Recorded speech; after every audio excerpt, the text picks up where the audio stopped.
बनी थी, तो नए साल की जब शुरुआत हुई तो ये हुआ 4 साल ख़त्म होने को आ रहे हैं, तो उपलब्धियों के बारे में कुछ पब्लिक को बताना चाहिए, चर्चा भी होनी चाहिए इसकी, और इसी उद्देश्य से इस कार्यक्रम को कराया गया था। और एक विकल्प हो गया है, चाहे आप पहले छोटा बघाड़ा, दारागंज, बड़ी बख्शी, छोटी बख्शी, बड़ा बघाड़ा, आपका सलोरी, कैलाशपुरी, ओम गायत्री नगर, गल्ला बाजार, ऊंट खाना, शुकुर खाना, बड़ी बगिया, इन सारे क्षेत्रों की कोई कनेक्टिविटी नहीं थी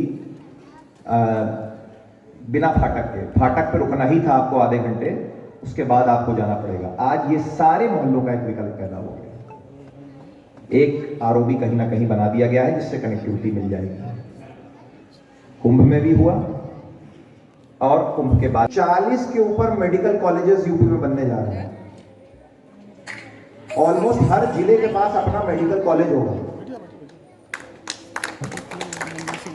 सब जगह बिल्डिंग्स बन के तैयार हो गई हैं, कहीं पे 1 मंजिल बन गई है, कहीं पे 2 मंजिल बन गई, कहीं पे पूरी बिल्डिंग तैयार हो गई है। जिस तरीके से पब्लिक सर्विस कमीशन में एकदम कॉम्प्रोमाइज हो गया था और भाई भतीजावाद चल रहा था, आज कोई कर सकता है?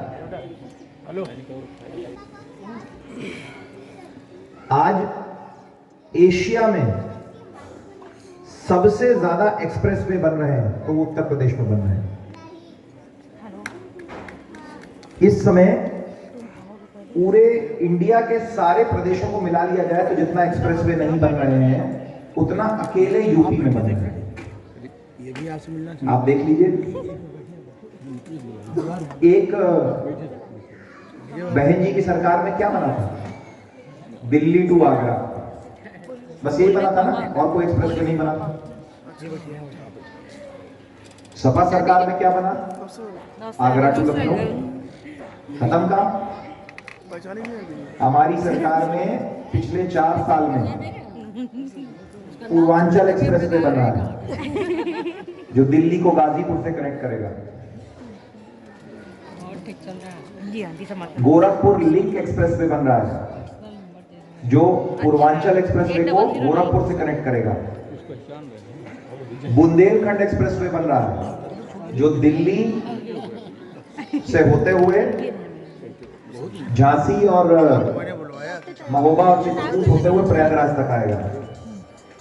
और सबसे बड़ा एक्सप्रेसवे जो जब तक दिल्ली बंबई का एक्सप्रेसवे शुरू नहीं होता तब तक के लिए सबसे बड़ा एक्सप्रेसवे ऑफ यूपी होगा गंगा एक्सप्रेसवे, जो प्रयागराज को दिल्ली से कनेक्ट करेगा। मैं आपको वादा करता हूं कि अगर आपने मुझे उस पर विश्वास दिखाया है तो मैं भी अपनी जिम्मेदारी को रोज फील करता हूं।